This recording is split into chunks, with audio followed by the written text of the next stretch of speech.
let me say in the very beginning that everything within me is Swami.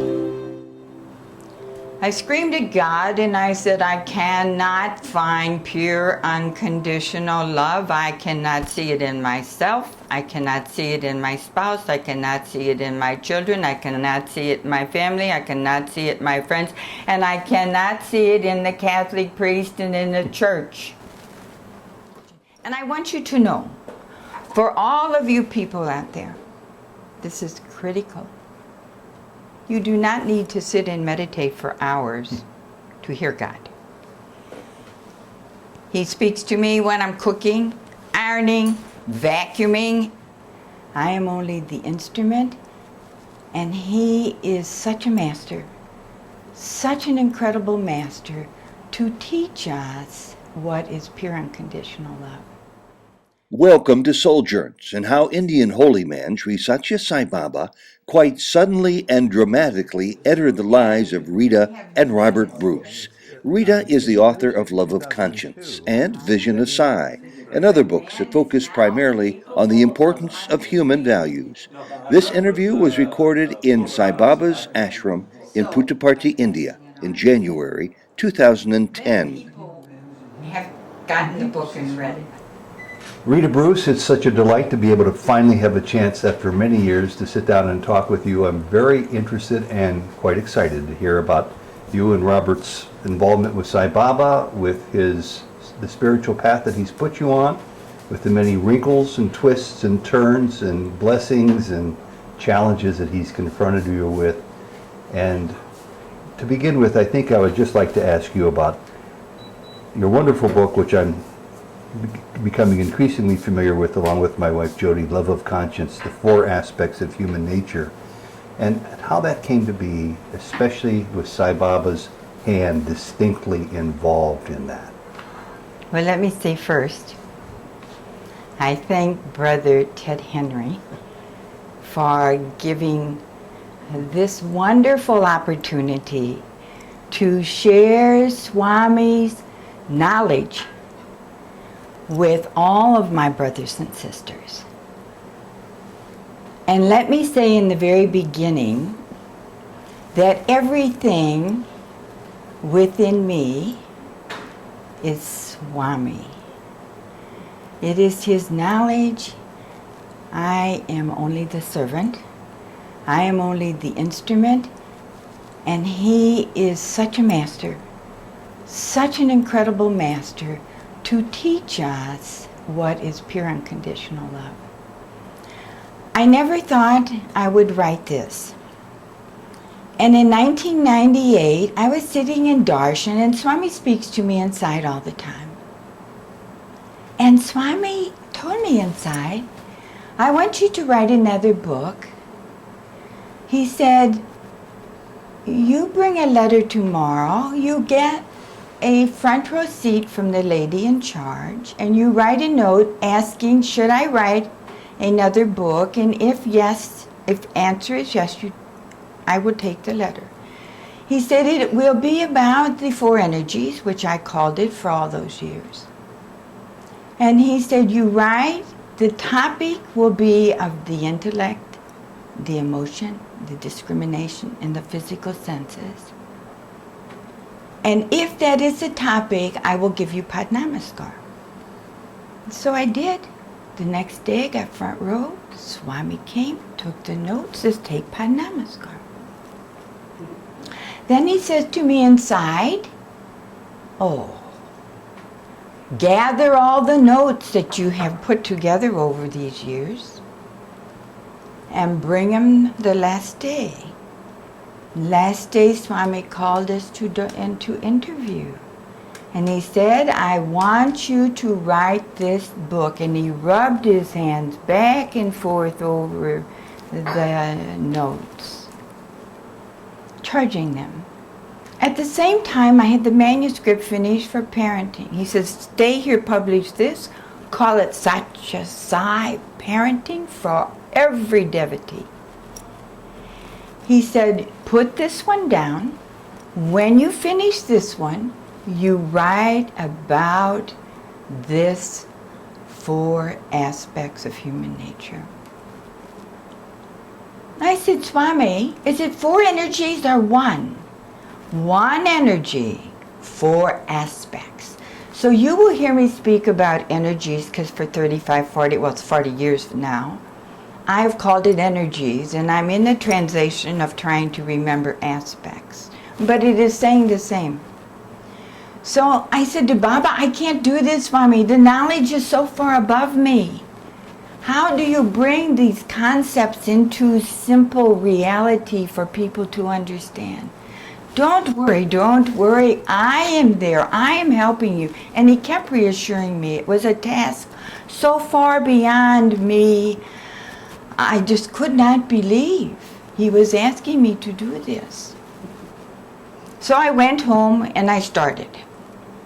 99, he calls us back in for an interview. Again, only for the purpose of reassuring this simple-minded soul that he was the doer and I just had to get my fear and ego out of the way. And he kept saying, I am blessing, I am doing, don't worry. And then he materialized this ring. He said, this ring is for writing. And the ring was just to give me something to look at for self-confidence. Just hold it steady for 1 second. I happen to see a green ring there too, but this one here is the one. The one with the 3 diamonds. Yes. So has it worked? Have you used it in that way? Yes. Wonderful. Yes. So that was 99. By the year 2000, we come back. And I'm having trouble with some terminology. We spent 2 months here. And I said, Bhagavan, I don't care if you talk to me. I don't care if you give me a dream. I don't care if you talk to me in person. I don't care how I get it, but I cannot go any further. I'm stuck. So I talk to Swami like this. I'm always very direct with him. So I said, this is what I will do. I will bring this manuscript that I have finished so far, and we were in Vrindavan, to Darshan. I said, Baba, you must approach me. I will not hold this up or approach you. I said, and if you approach me, you don't just say anything. Then I will know that I am to continue, and you will eventually give me the answer. So you really negotiate with him? Oh, all the time. All the time. And he talks to you internally, and then he asks you to confirm it in the form later. Oh, so many times. I spent one whole trip here on nothing but the inner voice, and the entire time was one thing after another in 84. Amazing. So back to the story. What did he do then? Oh. Did he come up to you? This was, Ted, you cannot believe this divine Lord and how he teaches us to such a fine point that we are all individuals. And individually, he works with each of us at our individual level. And he is so perfect. So I'm at the end of his darshan, sitting in the front in Vrindavan. He comes around and he looks at my lap and he says, and what is this? So precious. He So he knows what did it come is. right up to you just like you had asked him. For. And Then, did you tell him what it was? oh yeah, I knelt up. I knelt up with it in my hands. And I said, Baba, this is the knowledge of the 4 energies. I said, Swami, I'm stuck. I need your help. He said, I am blessing. I am blessing. Now, what I forgot to tell you was before he came out, he said, I want you to put your 3rd eye on my feet. I laughed. I said, Swami, if I do this, the Sevadals will not be happy. This was an internal thing. Okay. I was sitting there in darshan, and Swami's talking to me inside. Mm-hmm. So I'm laughing. Okay, my 3rd eye on your feet, yeah. So then when Swami said, I am blessing, he says, take Pad Namaskar. Now I remember what he said. So I go down and I put my third eye on his feet and I kiss him. And when I come up, on the manuscript he has placed a clove. And he left. I don't know where the clove came from. He had one handful of letters. There were no trays, but we never know. But the thing that was important was he never does anything without a purpose and a reason, and it is our responsibility not to waste the opportunity and not inquire all day. Why the clove? It's for cooking, it's aroma, I mean all these things. That night when I laid my head on the pillow, I said, Bhagavan, why this clove? And Swami said, the stem of the clove, the root of the clove, is the source of God and all knowledge. It breaks into four. These four are the four corners of the world, the four pillars, and the four aspects of human nature that you are writing about. The word clove means C-L-O-V-E.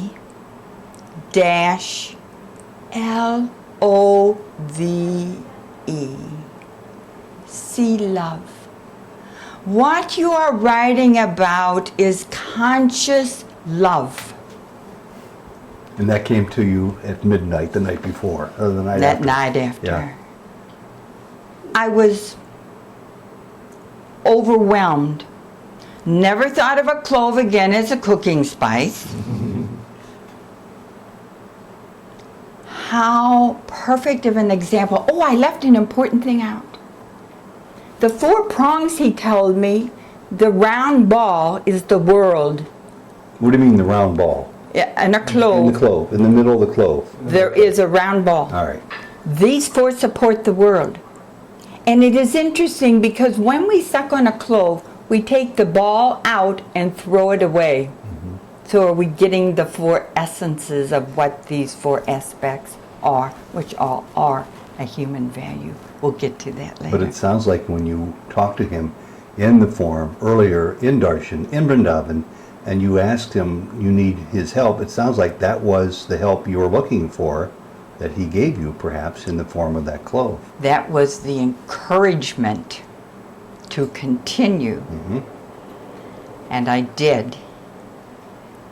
But the following year, in an interview, I got the clarification.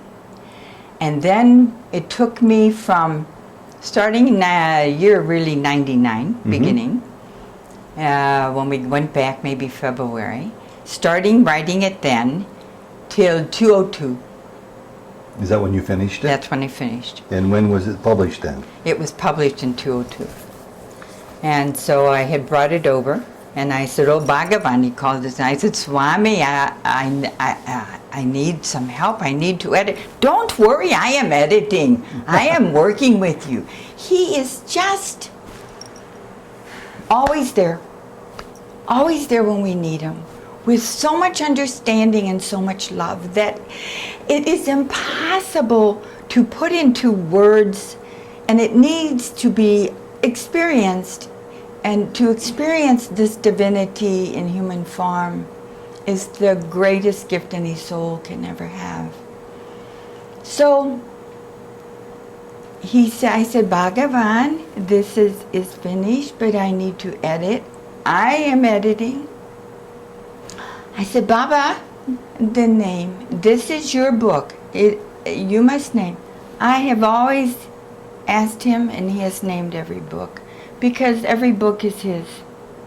He said, Love of Conscience. What a beautiful name. And this is the book. And it's, now you said you finished it in 2002. Uh-huh. Does that mean since 2002 it's been available in the bookstall, in the bookstore here? Probably 203, because we stayed, edited, published, and when we left it was finished. And it's still available. And they sold so many copies, it's been unbelievable. Must make you feel very content. fulfilled that I served the Lord in the best way I could. So, The four aspects of human nature. yes, And he clarified that year after year, honed your skills to the point where even with clues he would seemingly drop in your lap or on your book or on your manuscript, you put it together with your inter-dialogue with Baba to figure out exactly the way he wanted it. Do I have that right? yes. Because he blessed it, he first he named it, we published it, we brought it back, and we had it in a gift bag, 2 copies. We didn't want it to show. Swami stuck his hand in the bag and blessed both the copies. The following year, he signed it. And he doesn't do that a lot anymore, does he? No, So it that's- was a real gift. A real And gift. has he put you on track for your next book by now? Or is that Teaching. teaching? I want to continue giving these seminars. We have done them in many places. All over the world, haven't you? Well, not so much this because it's still new, but in every city in Australia we have done it. We've done weekend. It's a 2-day workshop, and we've even done it in a foreign language, which I didn't know how it would go over, but the people got it. They have a simultaneous translation while you're talking? Yeah, not simultaneous. Well, yeah, I would talk and they would talk Yeah. like that. Yeah. Well, we were talking before the camera started about our similar roots. You were raised Catholic, I'm raised Catholic. I have a Yeah. great affinity for the teachings of the church, and here we are both sitting in Prashanti Nilayam, the abode of highest peace, Sai Baba's ashram. For those who might be seeing this and who are really new to the journey of going beyond their traditional religious or wisdom tradition, it must be very frightening, if not intimidating, to a lot of people. What can you say to help people understand that for you, if it's correct, that it was a natural progression from your cradle Catholicism to sitting comfortably in the arms of Baba? Let me say this first. Sai Baba tells us it is good to be born in a church, but not to die in one. I've heard that. That's interesting. It's very challenging to understand. Isn't it challenging? And the reason is somewhere between birth and death, we must find God within. The temple is inside. And what happened to me was I had the American dream. We were told if you get married and you have a husband and you have children, and if you get a nice house and your husband has a good job, it's the American dream. And Disneyland promised us we would live happily ever after. Well, I was 31 years old. I was not happy. He was traveling all the time, working. I had 4 children. And I could not understand where was the pure, unconditional love that Jesus came to teach us. One day I got very angry at God, and I screamed at him in my kitchen. I said, this was the 60s, and in the 60s in America we lost John Kennedy, Robert Kennedy, Martin Luther King. It was a time of big change. In the Catholic Church, they even took out Latin and turned the altar around. Many changes. I screamed at God and I said, I cannot find pure, unconditional love. I cannot see it in myself. I cannot see it in my spouse. I cannot see it in my children. I cannot see it in my family. I cannot see it in my friends. And I cannot see it in the Catholic priest and in the church. But I made a promise to God that I was going to find out pure, unconditional love, and when I did, I was going to tell him because he messed this whole world up. Look at the audacity of this ego. But the vow was so deep inside, and I did not know this at the time. You see, this is a woman who was not a college graduate. I had never read a book but one, Valley of the Dolls. It didn't prepare you for too much. Didn't prepare me for nothing. I had nothing in my subconscious.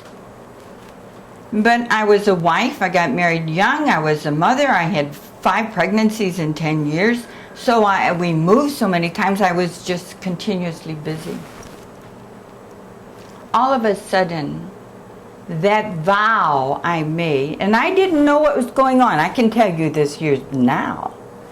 But at the time, the inner voice opened, and I could start hearing the inner voice talking to me. I thought I was going crazy. Then I started having unbelievable spiritual experiences about the future of mankind and what was going to transpire. This was frightening.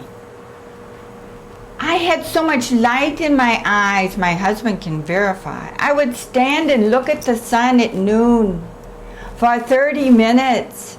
I remember in the book he said that you wouldn't even see sunspots or close your eyes. Nothing. And where did that gift come from? This was so beyond me. I danced between sanity and insanity. Thank God I was a mother. Thank God I was a woman. Thank God I had a 2-year-old and 3 other children. I had to stay grounded to perform these duties. So no matter how lofty or off the base I got, I still had to come back and do this, which helped. But only Baba carried me through it. And at that time, in 1969, I was told that God was on earth in human form. And who told you that in '69? The inner voice told me that. Really? Yeah. So you had already had experience with the inner voice. Yeah. But until '69, Yes. you had, it wasn't ready yet to reveal to you No. what you just told me you But found at out about. 68, it didn't start till like end of August, 1st of September, and the real impact of the knowledge that I was starting to get in the insight really didn't start until 69.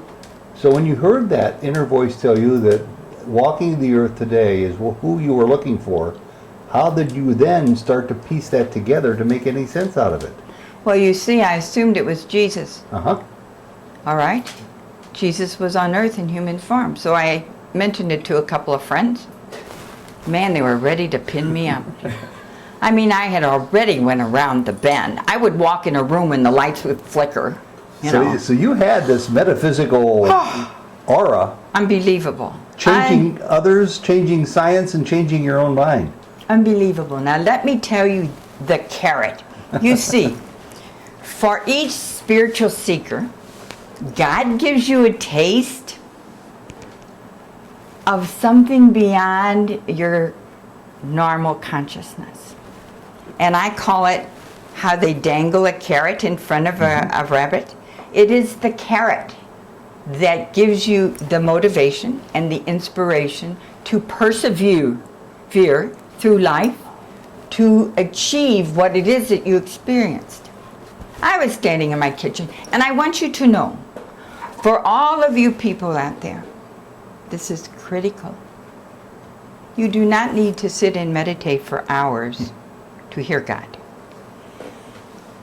He speaks to me when I'm cooking, ironing, vacuuming. In fact, he keeps reinforcing my household duties to my husband. And I have discovered that when you are ironing or doing things, it is already known so easily that your mind is there and the message can come through so easily. But the key is you got to be listening for it Oh, to recognize it. absolutely. You have to. Swami told me this, and it's in his teachings. There are 3 stages to the inner voice. First, it is a very subtle thought. Second, you hear the voice. Third, you see his form.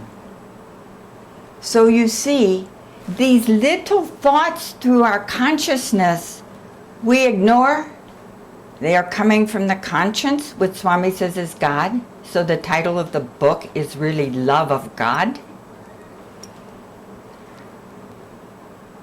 So therefore, in the kitchen I'm standing, and all of a sudden I get a cone of magnificent bliss all over my body.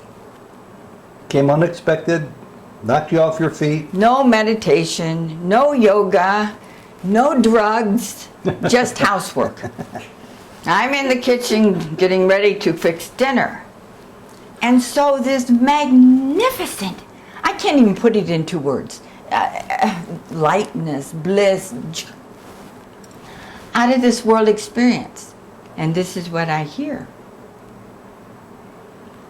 What you are learning is how to split the atom. What? The atom. One is the neutron, one is the proton, and one is the electron. He was sinking you pretty deep. For someone who didn't hardly even know what an atom was, I told you I had no reading. And he made it that way so the clarity would be there. Amazing. And he not only made it that way, but he kept me hidden from this coming out because I had no doctor degree. Mm-hmm. I was a housewife. When I mentioned it, who would believe me?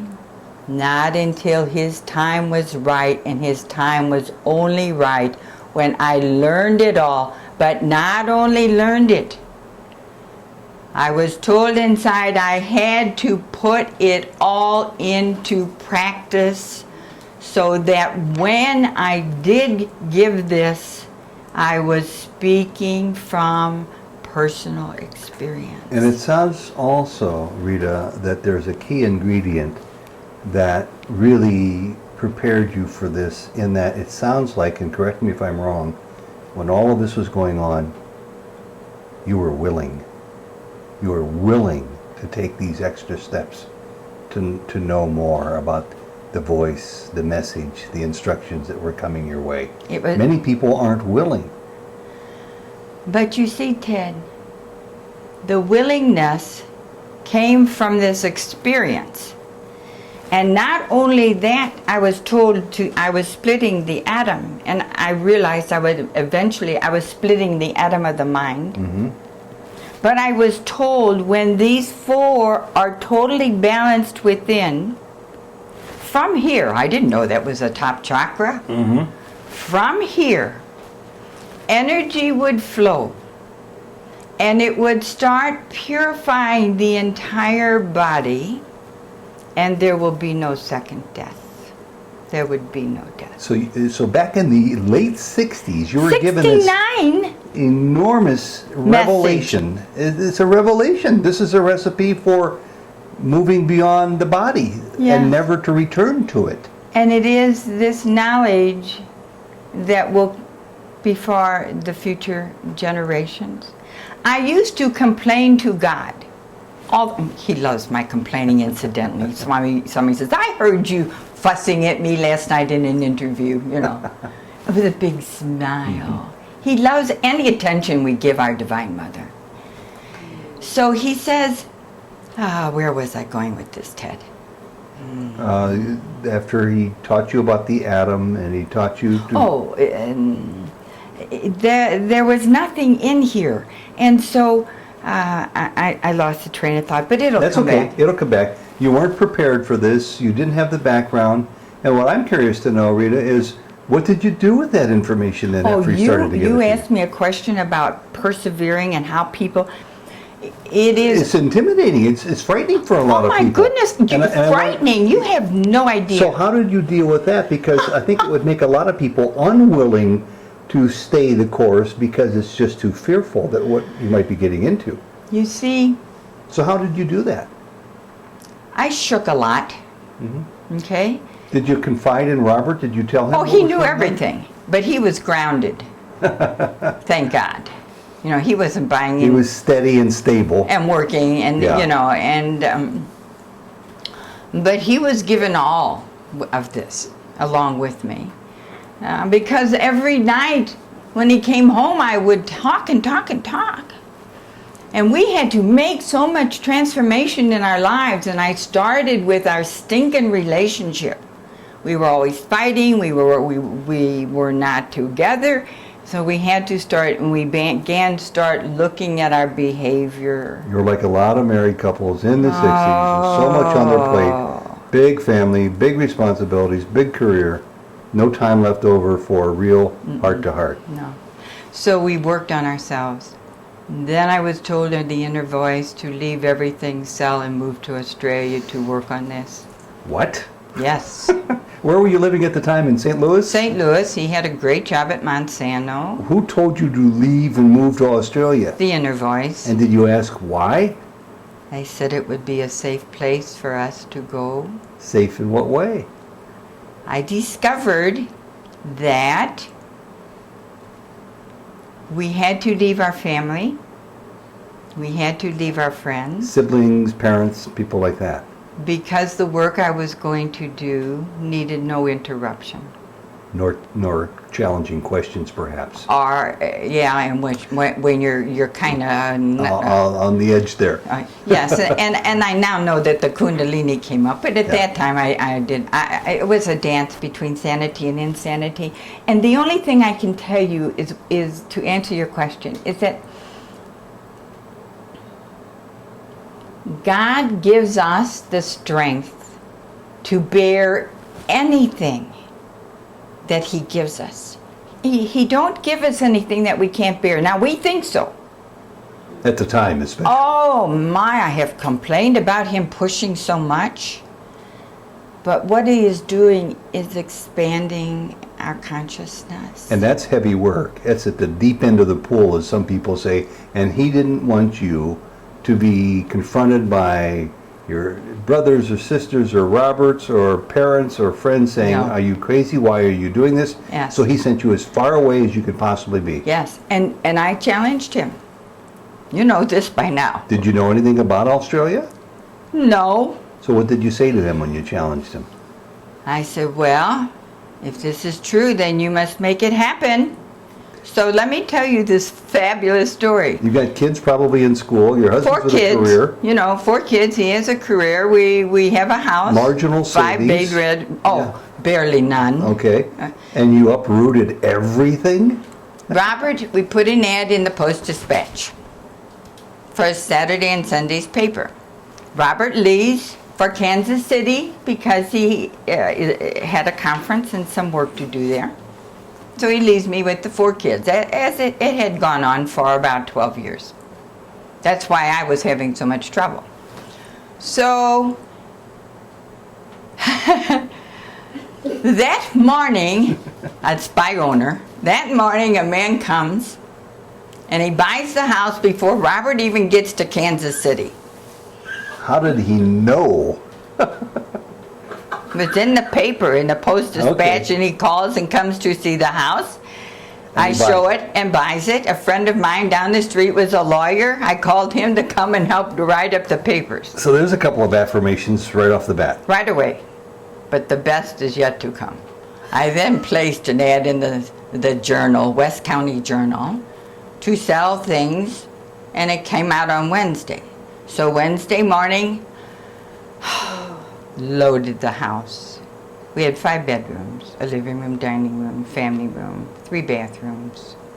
Robert comes home that night, and he looks around, and everything is gone.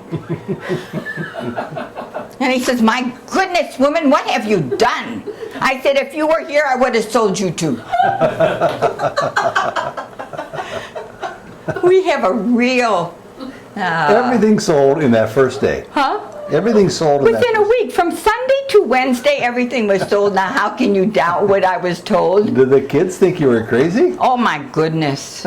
How old were they, by the way? Oh, geez, I can't remember. One was 2, and the youngest was 2, and the oldest was 12. Did you take them with you to Australia? Oh, absolutely. This is what we did. You know, we got the passports and all the shots. Kids don't like shots, big problem. And we could give each child 1 trunk, 1 suitcase. Holy smokes. And that's all they could put in there. only some of their treasures. It was a suitcase. Each had a suitcase. Not Because they a could trunk. buy clothes in Australia. Well, they could buy- well, how much can you take on an airplane? Yeah. You know, how much can you take? We sold everything. We trusted God. We went out on faith and knew that He would take care of us. And Robert was perfectly okay with this. Yes, it was amazing. He struggled a bit with it, but he got guidance too, because when he went to work, he told them, and they wanted to send him as a representative down there.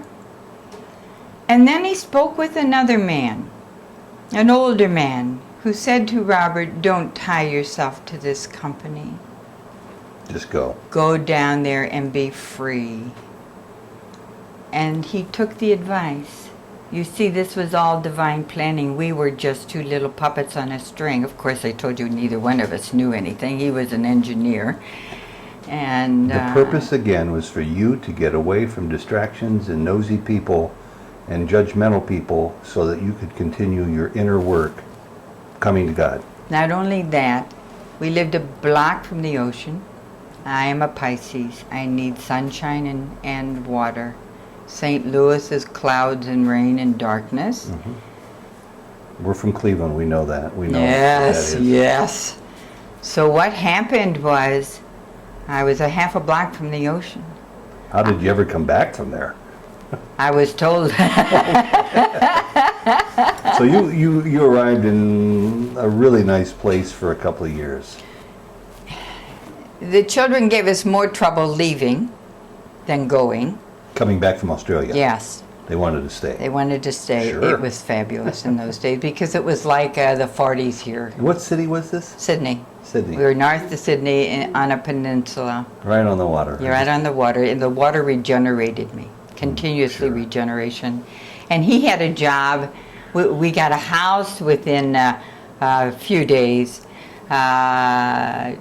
Then he got a job in 2 weeks, and can I tell you a little funny part Sure. of this? We told the children we were going so that we can become closer as a family. So when we arrive at the airport, we don't know where we're going, and so we went to one of the travel desks, and the lady said, with you, with all these kids, it's cheaper for you to rent a flat for a night or two instead of going to a hotel. So she arranged one. She didn't tell us it was a cold water flat. It was winter. It gets down to at least 40. The windows were broken. There was no cold water. I mean, no hot water. There was no heat. You're ready to come back to St. Louis. So we take the mattresses off the bed. We put them on the floor. And here are the 6 of us laying on the floor next to one another trying to keep warm. And I looked at Robert and said, I didn't mean this close together. That's wonderful. Well, I'm hugely interested then about once everything gets straightened out and you're settled and the kids are off and you're off and he's off in his new career. What was the intensity of spiritual or divine revelations while you were there for those 2 years? Very intense. Like weekly or monthly Oh, or daily? constantly. No doubt about it in your mind? Talking 6-7 hours a day. Were you aware of and- Sai Baba's form and name at that time? No, I just knew God was on earth in human form, and I knew that. You still didn't know where he was? No, but you see, being a Catholic, it is tremendous preparation for mysticism and for rituals and for discipline. The nuns, oh my. Yes. How many times I thanked God for the discipline that I was given because it prepared me for this. This was a journey into the unknown.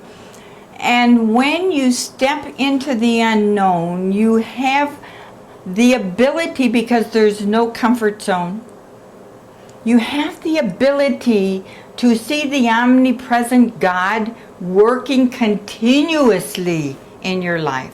When you're surrounded in your comfort zone and you are not in an unknown, or I call hanging off the cliff with one thread, you have a greater chance to know he is taking care of you. And by the time he sold the house that morning, I knew what I was doing was correct, and I seen his omnipresence the entire time. What amazes me, Rita, as much as anything, is that you had these revelations and you started to realize you had some mystical understandings, if not powers. The lights would go on and off as you walked through the rooms. And you realized that there was a walking God on earth that was going to somehow play a role in your mind and in your life. But you went on faith alone without knowing much more than that. No identity, no location. Sai Baba's name and form are completely unknown to you. Yes. That takes, I would think, real courage and real faith that this huge gamble is going to pay off for everybody. You've got 6 people that you're responsible for with this big move.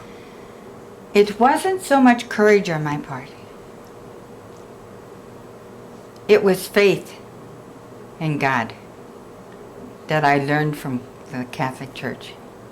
And prayer. So your Catholic upbringing and your prayer life really did sustain you through this whole mystery.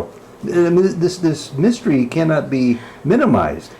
You didn't know what was going to happen. I didn't know where I was going. I didn't know what it was about. I didn't know what was happening to me. I had no knowledge in my subconscious mind. And that was probably good, because if I did, there would have been a lot more confusion. Sure. You Okay. would be questioning, who is this person? It would even be more. But what I was getting was the enticement. The knowledge that I was learning was so important, and it has never, ever been brought in this form on earth before. And because of it, we could start changing our relationship because of the insight that I was getting. The insight of what I was learning was also the carrot. And I knew that if I could go through whatever I had to go through, then, you see, someday, some life, I may achieve this. Now, can I read something? Sure, go ahead. This is from the Gita. Mm-hmm. Krishna said, "In the beginning, I established the evolutionary system in nature whereby beings evolve toward spiritual perfection. I then established 4 groupings of people for the harmonious working of societies and the progress of humankind. These classifications correspond to progressively higher levels of consciousness and moral and spiritual attainment. All societies have generally similar groupings. The system sometimes, unfortunately, veers from its proper course, but know that the basic pattern is valid for the social harmony and clarity of purpose in all societies. These 4 groupings of people is what has kept us evolving and God keeping a balance.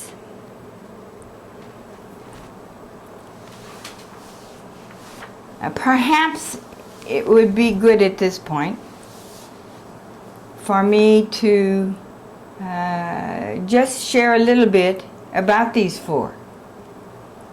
What I was taught was that there are 4 aspects.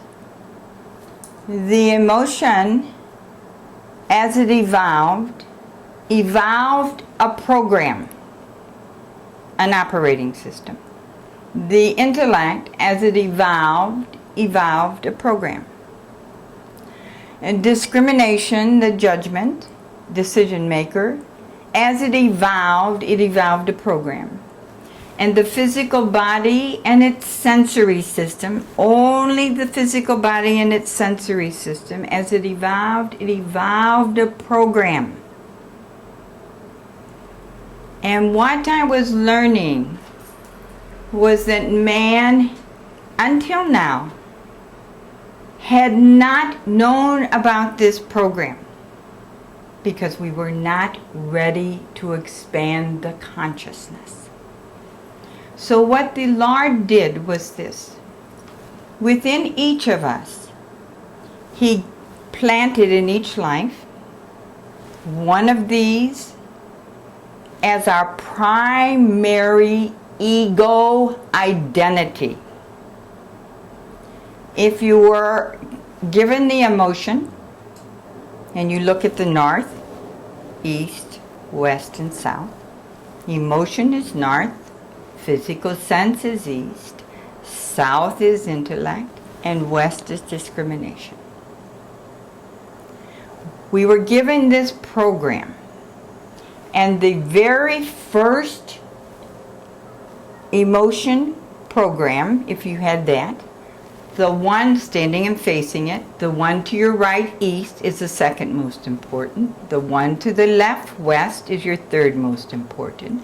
And the one furthest away is the one that we ignore, and is the one that when we start on this spiritual path, we have to work on first to bring it into balance, like a seesaw.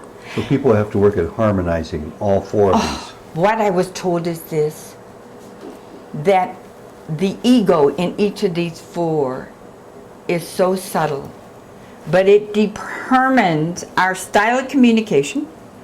It determines our behavior according to the program of the operating system.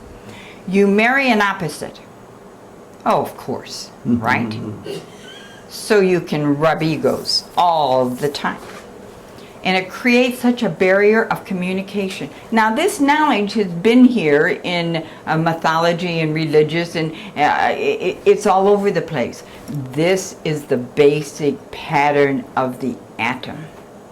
And what I was taught to do, these four go on simultaneously within us, and we use all four. But you're expressing it very clearly, and it's been revealed to you, obviously, in such clear terms so that you could use it as a teaching model for other people to see their own personal strengths and areas that aren't so strong, and with those closest to them, maybe it's a mate or a partner or a spouse or a child, and to see how we come together as different beings for a solid purpose. Absolutely. Yeah.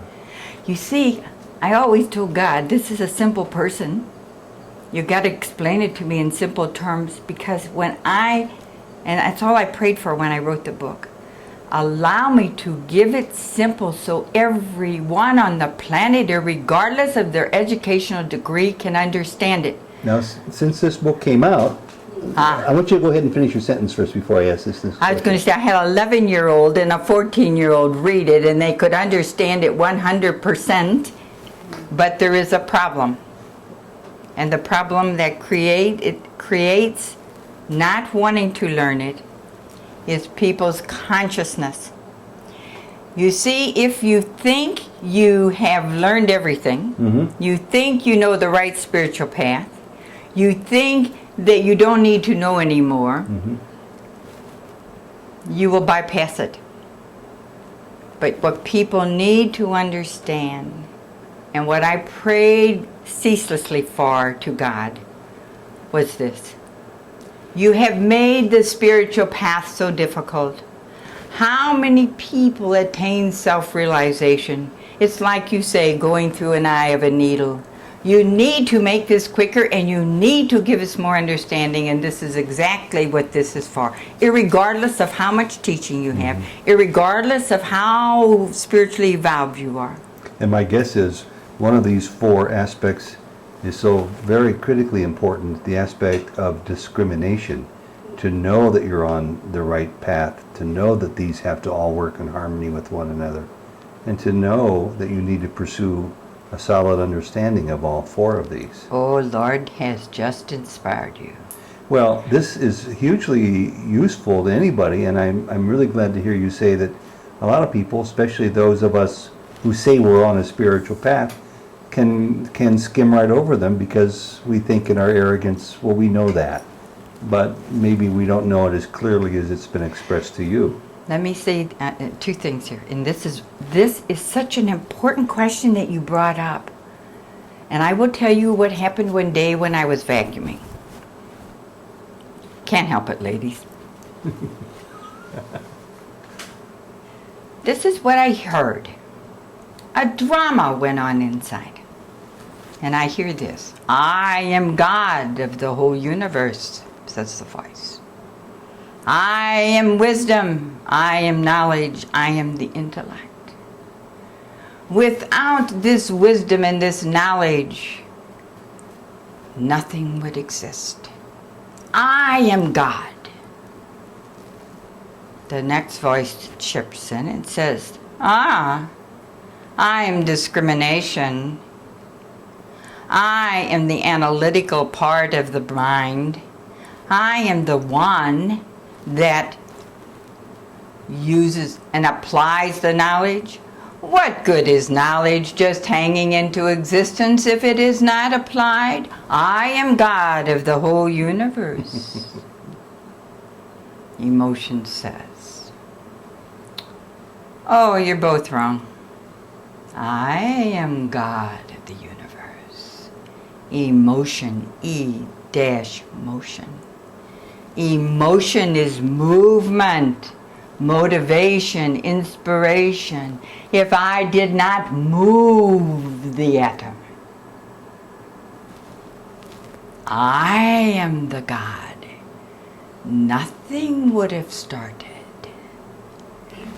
The physical body says, you are all wrong. Every one of you are wrong. I am God of this universe. Without this physical body, you would never have experienced anything to gain knowledge, make a judgment, or to perform any kind of deed. This has been the neurosis of mankind. This has been the battle that has been going on from the beginning of time. The intellect and discrimination, and I had trouble with these two because they work so close together. In an interview, I said to Baba, are they one or two? He said discrimination and intellect are separate. I don't mean intelligence, and I haven't defined what these mean. The terminology of these four is entirely different than anything that you can refer to from your past information. You see, the mind, the brain, is split with body and mind. The mind is discrimination and intellect. The body is emotion and physical. We have discredited it. The whole object of this knowledge is that we are all equal. One cannot exist without the other. The intellect is our thinking aspect, thought. Discrimination is our judging, decision making. The emotion is the movement that moves us to do an act. So that's thought, word. Word is West. Word is I will perform a deed. That is powerful. You make a decision. The emotion is the movement, the feeling that moves you to perform the deed. If you don't feel like doing it, trust me, you will not do it. And if you observe yourself, and you have to really observe yourself. If you observe yourself, you will notice that what keeps us from doing something that is being told by the conscience, what keeps us from doing that is simply we don't feel like doing it. Then the physical body is connected with evaluation. The physical body is the experiential. From that experience, we learn how the outcome was. And what I had to do was to break each of these into their own individual category. And in the beginning, I only seen two. The emotion and discrimination. These two are what I call outer energies. And what I was taught, that these two are responsible for changing the outside world. The physical senses and the intellect are inner.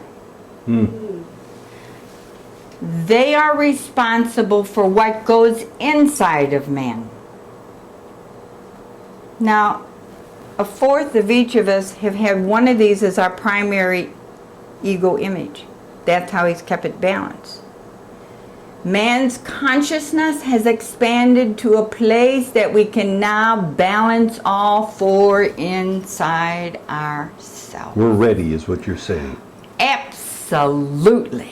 You know, this is such a wonderful class. And as we approach the end of this hour, I just want to tell you that Jody and I will get on a bus and track you down to Florida, because I think that's where you're living now, to do round 2 on this coming up. But before this hour ends, because you tied that last element up so wonderfully, I just wanted to make sure that people have a chance to know when it was you actually did have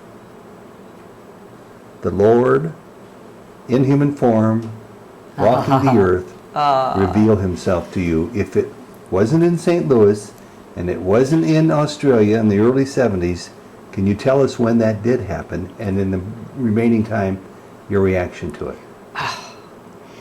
It was in St. Louis, because we had come back You'd come back. from Australia. 2.5 years in Australia. About 3 years. 3 years. Okay. Yeah. Came back for our parents. They were devastated. I can imagine. And we had the only grandchildren at that time. Oh, So we had to come back and do our duty. It was so important.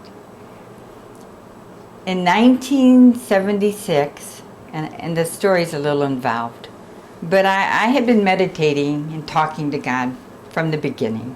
And I was sitting in front of my altar. by the way, were you still a Catholic at this time? No, Okay. I can't say no.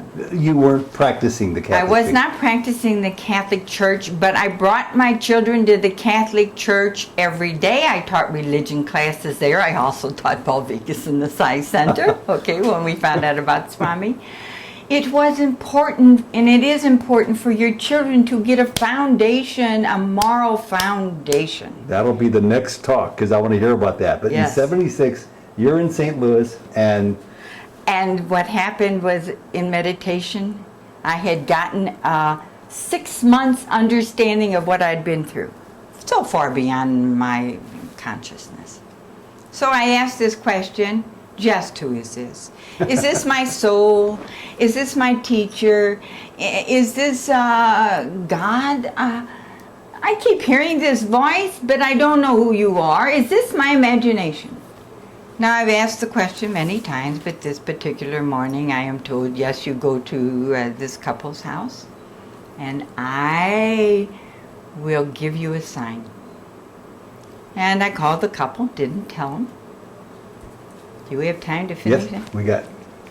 Okay, so I knock on the door. I called them, can I come over? They said yes. I knock on the door.